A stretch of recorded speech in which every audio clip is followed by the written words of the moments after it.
Oh, I'm sorry. It's the volume is down. That's why I didn't realize we were on. Hold on, everyone. Good evening, welcome, and thank you for being here with me.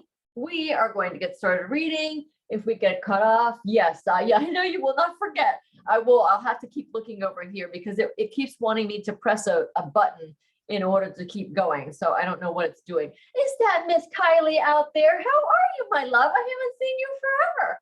Hey. All right, we are recording over here on Zoom as well.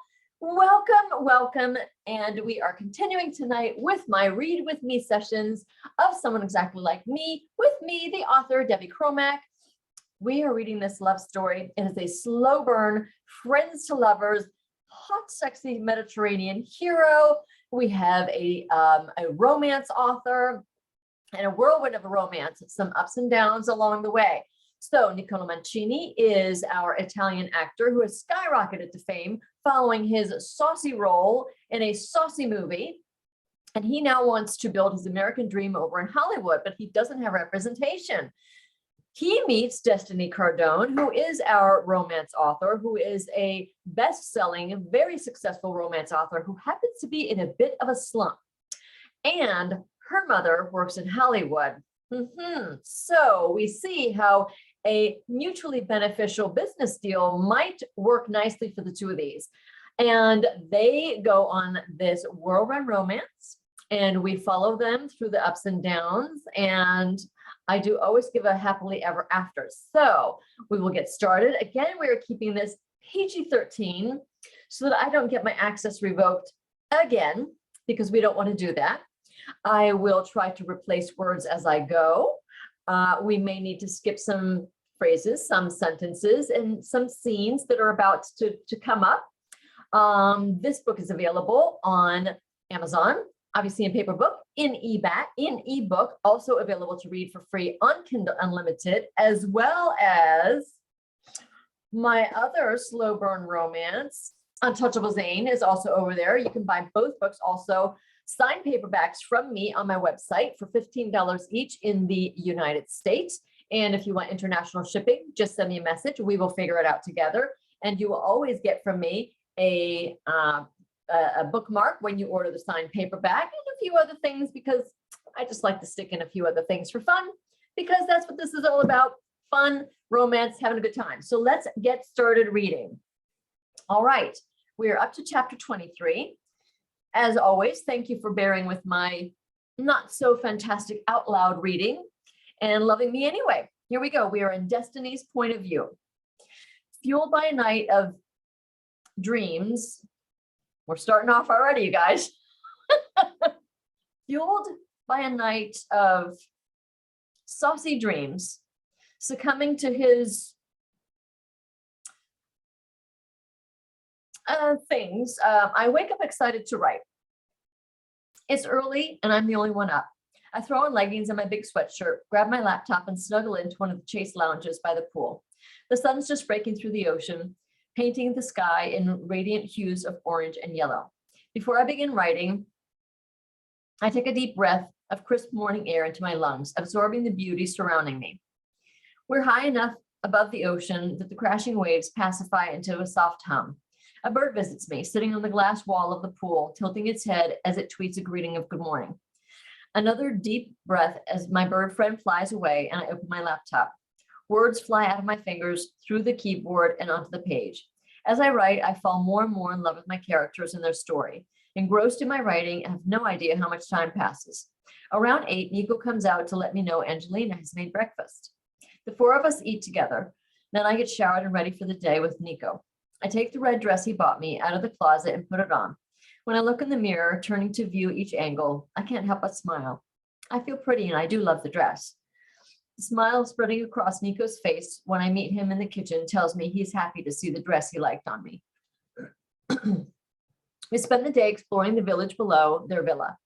Large stones pave the paths of the village, and many of the shop's wares are sprinkled outside the entrance of each shop. Clothing hangs from thatched makeshift walls, and baskets billow over with bags and shoes. Brightly painted facades bring the village to life. A group of men stand on the sidewalk playing delightful folksy Italian music. The jolly accordion player wears a broad smile, filling the air with nostalgia. Nico takes me into every little shop, knowing we have nothing to buy, but just giving me a feel for the local culture. Food is a very big thing on the island. As we stroll through the village, everything from fresh pasta to fish to spices floats in the air. It's impossible not to be hungry, surrounded by the delicious aromas. For lunch, he takes me to Osteria, which oozes the Italian charm. Greenery and richly colored flowers crawl up the stone walls and around archways. Dim lanterns cast romantic shadows through the small eatery. Cozy two-person tables are adorned with candles and small vases of flowers. After we eat, we get gelatos, and he takes me down a side street that leads to an opening overlooking the ocean. Bistro sets provide a spot to sit and enjoy the view. We sit down at one. How long were you and your fiancé together, he asks. I'm caught off guard by his question. I wouldn't have thought he'd be interested in knowing anything about my relationship with Kevin. He's been so open with me about his life, I don't mind sharing a little bit about my own. We dated for 10 months before he asked me to marry him. Looking back, I probably should never have said yes. Really? Why? It's kind of hard to explain. I guess I didn't feel the way I thought I'd feel when someone finally asked me to marry them. I mean, I liked him. He was a good enough guy. There was always something missing, a deeper connection. When he asked me, I honestly wasn't excited and didn't even cry. And I'm a crier. And I'm a crier with stuff like that. That should have been my biggest clue. But you said yes. I did. I paused, taking a scoop of my chocolate gelato, the best I've ever tasted. This is going to sound so stupid. I shake my head, embarrassed about what I'm about to admit. Embarrassed by what I'm about to admit. I think I worried that if I didn't get married soon, then I'd never get married. Ugh, that's not a good reason to marry someone. I guess I just didn't want to be an old maid. I told you, stupid. I lift my shoulders toward my ears. No, not stupid. We all make mistakes, have regrets. I should have broken up with him long before he ever asked me to marry him. Outside of my suspicions about him and Tessa, I wasn't a priority for him. In a relationship, you show up, you pay attention to someone, you pay attention to what your partner needs. He was never there for me. Relationships aren't easy. Sometimes we want so badly for the person to be the one. We're blind to the things that are missing. Knowing about Anna, I get the feeling his statement comes from experience. Exactly. I think I lost sight of who I was, myself, what I wanted. I was so focused on how old I was and how much time and energy I'd invested in the relationship. I'd given up on the idea of soulmate love and settled for what I thought was good enough. He stops eating his gelato and looks at me with an intense seriousness I haven't seen before. He leans his body toward me, holding my gaze captive. Never settle, Destiny. You're worth more than that. My entire body tingles as the words spill out of his mouth. Sitting back in his chair, he takes another scoop of gelato. What do you want in a relationship? The night we met, we talked briefly about soulmates. I was tipsy and he was full on Mr. Playboy persona. Right now, he seems genuinely interested. I suppose I want what most people want, a relationship built on mutual respect and open communication, someone who's my best friend and I can be totally myself around, who loves me even with my faults and awkwardness. I want someone who shares similar values and life goals as me, someone who has at least some common interests as me and actually wants to spend time with me.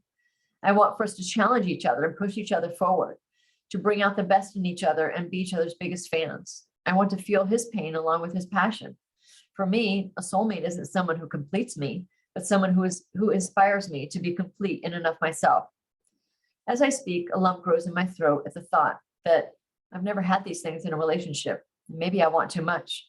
I swallow, holding back the tears that I know he can see welling in my eyes. I want someone who I can rely on and trust with my life. Someone who will always be there. I swallow again. Someone who will fight for our relationship because they believe in our love. A tear escapes, trailing down my cheek. Before I can turn my face away from him, he reaches out and catches the tear with his thumb, his hand cradling my jaw. Don't cry, mia dolce ragazza. You will have all of this and more. His tenderness is in direct contrast to the tension and disappointment twisting inside me. Though my heart wants to keep hope that I can have this kind of relationship, and I want to believe my soulmate is out there looking for me, the realistic side of me has lost faith. I don't think so. I shake my head and stand up, fearing if we keep talking about this, I'll break down entirely.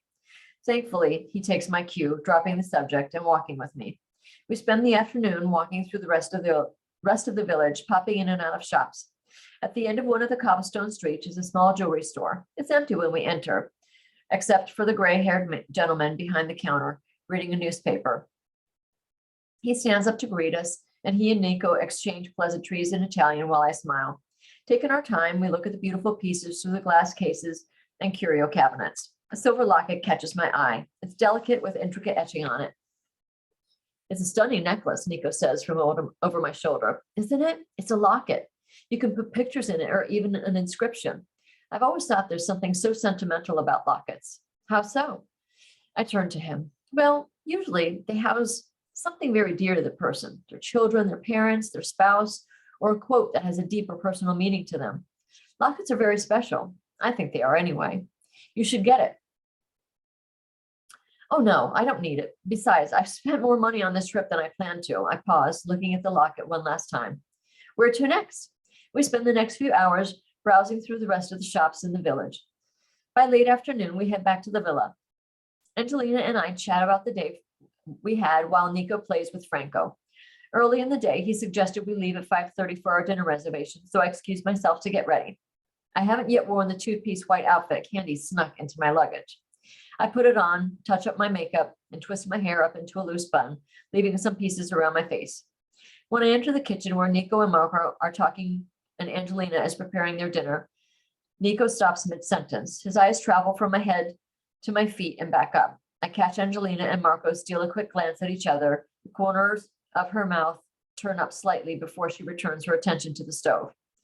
Dressed all in black with several buttons open on his shirt, exposing the top portion of his furry chest and gold necklace, Nico is fiercely hot.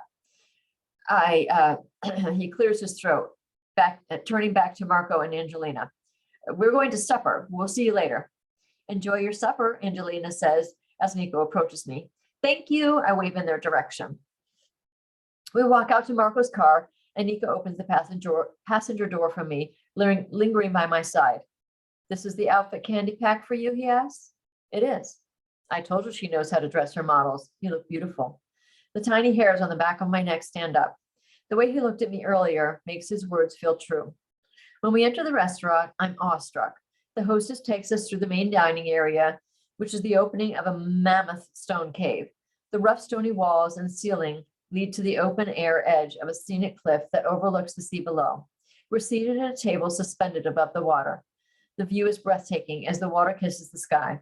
A delicate lamp curls, excuse me, a delicate lamp curls above our crisp white linen draped table, providing warm lighting. Subdued live music sets a romantic mood. The menu offers an impressive selection. I order spaghetti alla vongole that's flecked with sharp capers and topped with a breadcrumb crunch. And Nico gets fresh swordfish with stewed frigatelli peppers and cherry tomatoes with marinated anchovies. Do you see that beach over there? He points to a stretch of sand behind me. Yes, that's Frontone Beach. I'll take you there tomorrow and we'll go for a ride on a jet ski, okay? Okay, that sounds fun. I've never been on one. I think you'll enjoy it. Once our stomachs are full, we sip wine and enjoy the view of the never-ending sea. It's so peaceful. When we first met, you said your career is struggling. But when I researched you, you seem very accomplished, even a best-selling author. How is it you're struggling? You researched me? I didn't expect that. Yes, I wanted to learn about you. Interesting. I've been blessed. My career was booming for a long time. It's just the last 3 or 4 years, I don't know. It's like I lost something, my spark, my passion. I don't know how to explain it. It was after Kevin. Well, that was blunt, but he's also right. It was. I went on dates after him, but nothing ever lasted.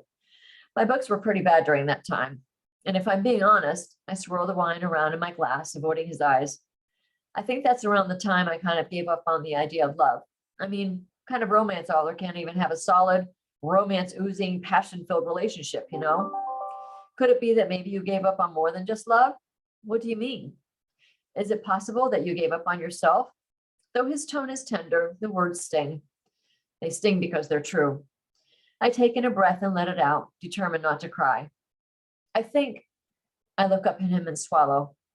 Somewhere along the way, I stopped believing in myself. I lost my footing somehow. I think I was so mad at myself for being so stupid and not seeing what was happening right before my eyes. I just got lost. And then I made up this ridiculous thing that the only way I'd get back to myself was to be alone. No men, no relationships. That's how I planned to regain my success. I take it that hasn't happened yet. A question that could have been asked with a lick of judgment is spoken with compassion. I chuckle softly. No, not yet. Your plan is flawed. Yes, I know. You blame yourself for something you had no part in. You said yourself he wasn't the one for you. It wasn't going to work regardless of his behavior. And you are successful. You didn't lose anything. You just let your view of yourself get clouded for a while. I don't think you see yourself clearly. You've captivated me since the moment you turned around and nearly fell backwards onto Candy's desk. The world around us blurs as I'm enraptured by every word he speaks to my soul. I've read some of your books. You're a talented author, and you write with depth and skill and imagination. You bring your characters and stories to life. Your heart is pure and kind and generous beyond anything I've ever witnessed. You're an independent, capable woman who is open-minded and respects others, and you don't compromise where your values are concerned. I admire that. Through your writing, I feel your passion. Through your actions, I see your compassion. I can't move. I can't look away from him. And you're the most beautiful, sexy, can I say that? Woman I've ever had the pleasure of getting to know. He stops. His brows pinch together as the intensity behind his eyes changes. The warmth of his energy shifts to indifference. Someday, a man worthy of you will come along and see all of these things I see in you, and you'll have your soulmate love. But first, you need to see them, believe them in your heart. He takes a sip of wine, then shakes his head. None of what you thought was lost is lost. Everything is there inside you. You just need to believe in yourself again. I'm speechless. I'm trying to process his words. I can't even form a coherent response. I sip my wine. Thank you. That's very kind of you to say all that. I appreciate it. You don't need to thank me. Every word I said is true. Our waiter comes by with our bill. Nico pays and we go back to the villa. Neither of us says much on the drive. I'm still processing what he said. Does he really feel that way? Was he simply being nice? His words sounded deeper than friendship. Am I misinterpreting something? Does he have feelings for me?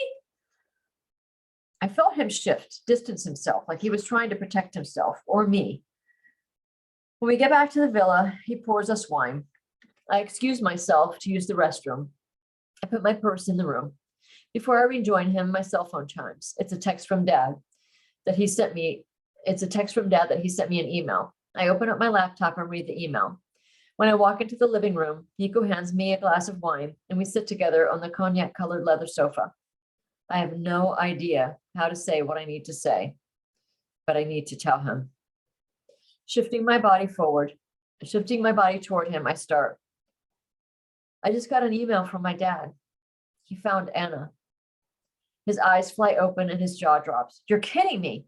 How? Where? His eyes flit back and forth. That I don't know. He's not allowed to share that with me, but I do have some information that I can share with you. Okay, what is it? There's a tremble in his voice. Anna had a little boy. He springs up from the sofa, raking his hands through his hair. A boy, he says, shaking his hands excitedly toward the ceiling. I have a son. The joy on his face as he turns back around to face me gnaws at my heart. He's not ready for the rest of what I learned. I have to tell him now. Chills prick my skin. Nico, can you believe it? I have a son. He shakes his hands again toward me this time, taking a heavy breath. Nico, I say a little louder. And you found him for me. How can I ever repay you? Nico, I say much louder, trying to halt his increasing excitement. What? He looks at me with his brows pinched together, probably wondering why I'm not celebrating with him. Nico, your son, he didn't make it. I choke out the words, swallowing shards of glass. What do you mean he didn't make it? What are you talking about? Confusion paints his face. The lump in my throat chokes me. He had some problems with his heart at the doctors, and the doctors did everything they could, but my swallow is excruciating. He didn't survive. I can't stop the tears forming in my lower eyelids.